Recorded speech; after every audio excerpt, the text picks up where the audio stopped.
뭐 세무사, 뭐 변호사 이런 분들보다는 하방이 어느 정도 보장되어 있다라는 게 저희의 가장 큰 메리트가 아닌가 싶습니다. 감정평가사의 연봉이나 워라밸은 초고소득 연봉과 완벽하게 좋은 워라밸은 사실 구체적으로 좀 원하실 거 아니에요.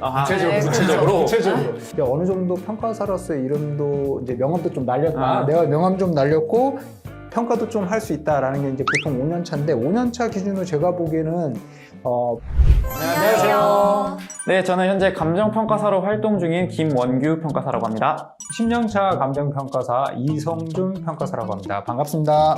네, 저는 감정평가사 박지혜입니다. 만나서 반갑습니다. 저희가 감정평가사란 어떤 직업인지에 대해서 좀 얘기를 한번 해볼까 해요. 일단 먼저 이성준 평가사님, 감정평가사란 뭔가요?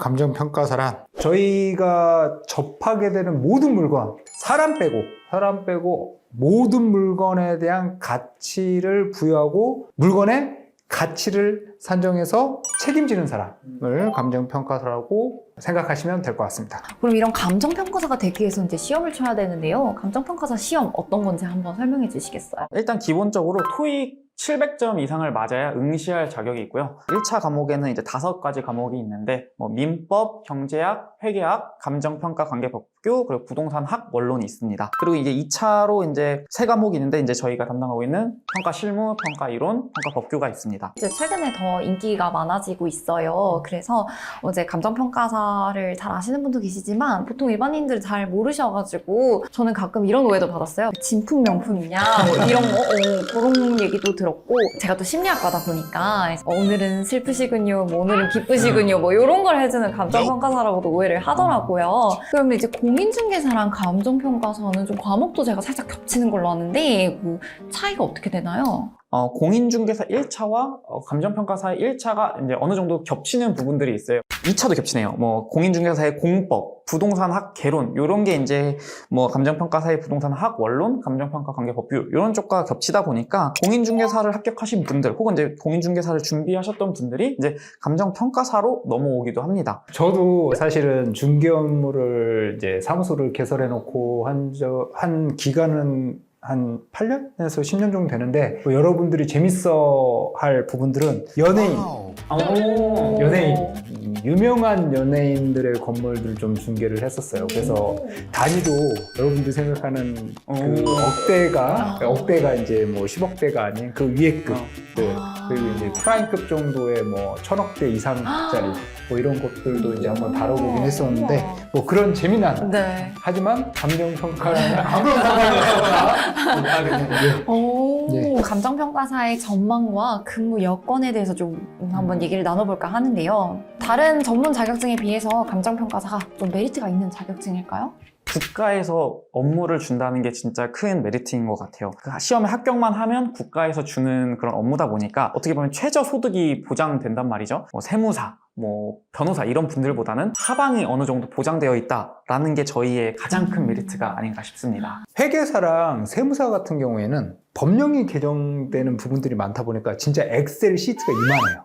20개, 30개씩 오거든요. 그러면 그런 디테일한 개정 부분을 엑셀 시트에서 다 적용할 수 없거든요. 그러다 보니까 조금 은퇴가 빠른 반면 제가 이제 평가 업무를 계속 하다 보니까 평가사들은 결국엔 경험이 좀 많이 영향을 미치는 부분들이 많아요. 왜냐면 과거의 평가가 어떻게 이루어졌는지를 알고 있다 그러면 현재의 평가를 어떻게 해야 되는지에 대한 발전에 대한 방향을 알 수 있거든요. 그러다 보니까 연세가 내가 숨이 끊어질 때까지는 이 업을 할 수 있다라는 그런 메리트가 있더라고요. 다른 직업 하시다가 은퇴하시고 이렇게 나이 많이 드신 채로 이제 붙으신 동기분들은 왜 하셨냐고 하면 이게 평생 연금같이 자격증 자체만으로도 그럴 수 있다 이런 말들을 하더라고요. 그러면 이런 감정평가사의 연봉이나 워라밸은 어떻게 된다고 생각하세요? 초고소득 연봉과 완벽하게 좋은 워라밸은 사실 공존할 수 없어요. 연봉이 높으면 워라밸을 어느 정도 포기해야 되고 워라밸이 좋으면 연봉을 어느 정도 포기해야 됩니다. 이건 뭐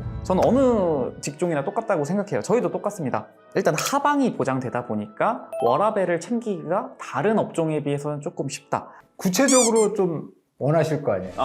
구체적으로. 이제 어느 정도 평가사로서의 이름도 이제 명함도 좀 날렸다. 내가 명함 좀 날렸고 평가도 좀 할 수 있다라는 게 이제 보통 5년 차인데 5년 차 기준으로 제가 보기에는 보통 연봉할 때 억대를 중요시하잖아요. 억대.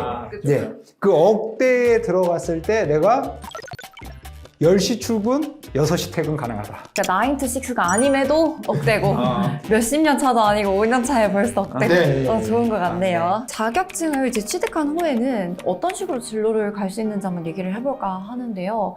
보통은 이제 합격하자마자는 평가 법인에 가서 수습 기간 1년을 채우는 게 일단 통상적이고요. 그 뒤에는 뭐 진짜 사기업으로 가시는 분들, 은행, 한국부동산원, 과거 이제 감정원이죠. 뭐 한국부동산원, 아니면 뭐 본인이 사무소를 차리시는 분들도 있고요. 그래서 이게 되게 이 자격증을 활용해서 갈 곳이 너무 많죠. 진짜 사기업, 공기업, 평가법인 이렇게 이제 크게 나눌 수가 있을 것 같습니다. 네. 최근에 제가 본 그 공고에서는 서울시 같은 경우에서도 그렇게 계약직으로 한 번씩 뽑거든요. 그래서 대우가 중요하잖아요. 우리 또 대우가 그렇죠, 중요해. 그렇죠. 평가사가 보통 공무원 기준상 통상적으로 이제 매번 동일하진 않지만 5급 정도 대우를 받아요. 그러니까 평가사 합격을 하고 한 3년 차 정도의 경력을 가지고 뭐 서울시나 일반 국가 공공기관에 들어갔을 때 5급 정도의 대우를, 연봉이 5급은 아닐 수도 있어요. 그런데 이제 대우 자체가 5급 정도의 수준으로 받을 수 있다 보니까 자기 발전을 할 수 있는 다양한 경험, 기회가 있다라는 거.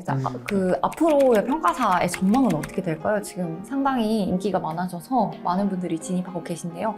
어떻게 보세요? 과거에는 사실 부동산에 집중하셨던 분들이 많은데 이제 점점 이제 젊은 분들도 많이 들어오고 연구를 하시는 분들이 많다 보니까 업역이 사실 계속 확대가 되고 있는 추세예요. 유형자산인 부동산뿐만 아니라 영업권, 뭐 기업가치, 주식가치 같은 무형자산, 그리고 유형자산 중에서도 이제 부동산에 국한되지 않고 업역이 넓어지다 보니까 뭐 사실 전망은 계속 저는 좋아질 거라고 생각하고, 그리고 이제 모든 평가사들이 말하는 게 있죠. 통일되면 우린 대박이다. 네, 맞아요. 통일되면 이제 북한 저희가 다 해야 되거든요. 이게 전국의 평가사가 그렇게 많지는 않은데 이제 통일이 되면 저희는 대박입니다. 그러니까 준비를 하시는 분들은 다들 이제 통일을 기원하셨으면 좋을 것 같습니다.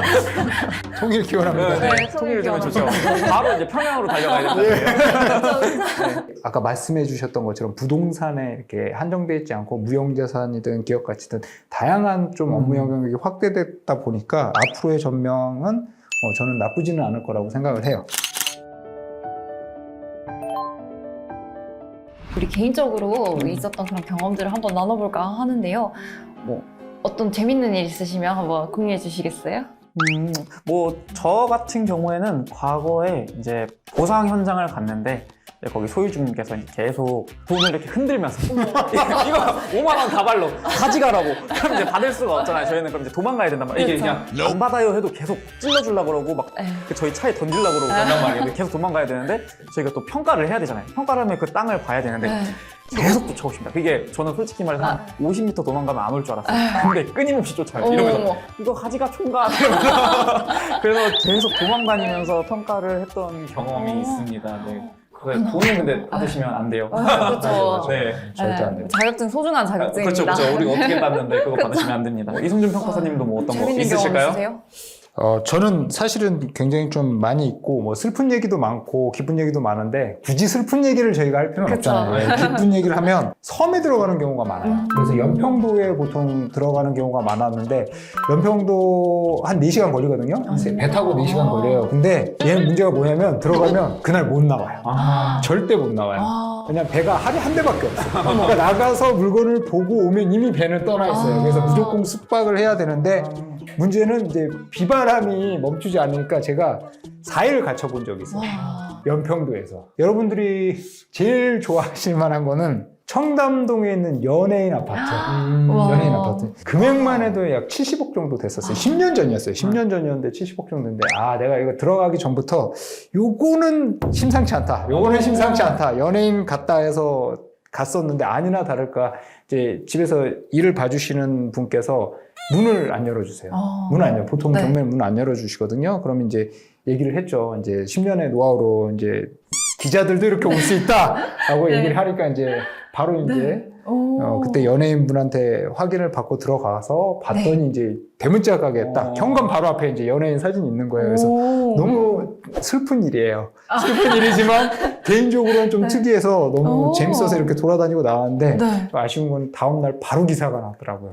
어떻게 알았는지 바로 기사가 나서 이제 취하를 했거든요. 그게 좀 제 수수료를 많이 못 받았다라는 그게 좀 재작년인가 이제 갔다 온 건데 요즘 골프가 유행이잖아요. 그쵸. 굉장히 유행이잖아요. 이제 골프장에 가보면 안에 있는 해원제 골프장 중에서 골프텔 뭐 이렇게 표현할 수도 있는데 안에 있는 단독 주택들이 있어요. 특이하게 골프 옆에 있는 그린 옆에 집이 한 채 있어요. 들어가기 전에 제가 오늘 가겠습니다 그러면 그 집이 이제 누구한테 빌려주는 게 아니에요. 개인 소유예요. 개인 소유인데 이제 가면 전체적인 그 관리센터에서 불 떼주고 청소를 다 해놔요. 그래서 이제 저희 들어갔는데 우리 집보다 더 좋은 거예요. 별장이. 물론 50억이니까. 그러면서 너무 좋았어요. 엄청나네요. 너무 좋았어요. 근데 이제 그 옆에 있는 관리분 하시는 분이 저쪽에 있는 게 전망이 제일 좋아 보이더라고요. 그래서 아, 저건 얼마 정도 합니까? 근데 이게 이제 100억인데 모 그룹 회장님 부인 소유라고. 그래서 그런 특이하고 재미난 경험들이 있었습니다. 오, 진짜 신기하네요. 네. 저희 일하다 보면 되게 네. 재미난 일들 맞아. 많아요. 그니까요. 네. 여러분들도 나중에 이제 하시다 보면 되게 고가의 그런 좀 프라이버시가 중요한 곳들을 평가하실 수 있단 말이에요. 그럴 때 이제 어디로 끌려가셔도 당황하지 마시고 잘 대응을 하시면 나오실 수 있습니다. 또 현장까지 잘 보실 수 있고요. 영찰 꼭 챙겨야 돼요. 맞아요. 사원증 이런 거 가져가지고 그 평가 명령서 이런 거 있죠. 그쵸. 그런 거. 보통 그리고 이제 평가사가 뭔지 모르시는 보안 요원분들이 있어가지고 내가 평가사라면 잘 모르니까 이제 뭐 법원에서 온 그런 명령서라던가 이런 거 이제 꼭 보여주셔야 됩니다. 네. 평가사의 현실적인 하루 일과는 어떻게 되는지 한번 말씀해 주시겠어요? 제 연차 수를 기준으로 저는 얘기를 할게요. 왜냐면 수습평가사님이나 이제 한 3, 4년 차 되시는 분이랑은 좀 다르다 보니까 제 연차 수를 기준으로 한다고 그러면 출근 시간에 대한 압박은 그렇게 없습니다. 그래서 9시 반에서 뭐 10시 정도 뭐 결제해드릴 거 결제해드리고 뭐 내가 또 결제 받아야 되는 것도 있으니까 결제 받을 건 다 받고 6시에 퇴근하면 그 다음부터는 해커스로 와야죠. 해커스가 아니라고 그러면 퇴근해서 워라밸을 즐길 수 있습니다. 지금은 보통 9시에 일어납니다. 9시에 기상을 해서, 뭐, 그날 업무가 이제 뭐냐에 따라 다르지만, 뭐 이제, 올해 시험에 나왔죠. 이제 탁상감정, 뭐 이런 게 이제 좀 들어오면, 또 탁상감정을 좀 하고 사무실에 나가서, 뭐 그게 아니다. 내가 이제 좀 처리해야 할 업무가 있다. 이러면 이제 바로 현장부터 갔다가, 사무실에 들어와서 이제 좀 하고 발송을 해서 이제 그러니까 평가서를 이제 보내는 걸 이제 발송이라고 하는데 발송을 만약에 뭐 한 4시쯤 했어요. 제가 평가서 다 작성해서 그럼 발송하고 퇴근을 하고 뭐 이렇게 합니다. 그래서 지금은 뭐 딱히 9 to 6처럼 이렇게 정해진 시간이 없고 기상 시간만 9시 정도로 정해져 있고 그래서 제가 제 일정에 맞게 출퇴근을 하고 있습니다. 지금은. 결국 월요일이 괴로운 건 저뿐인 것 같아요. 이제 여러분들을 만날 날을 기대하고 있습니다. 저희 열심히 준비하고 있으니까 해커스 오셔서 같이 함께 열심히 공부해 보면 좋을 것 같아요. 네, 그러면 해커스에서 만나요. 안녕.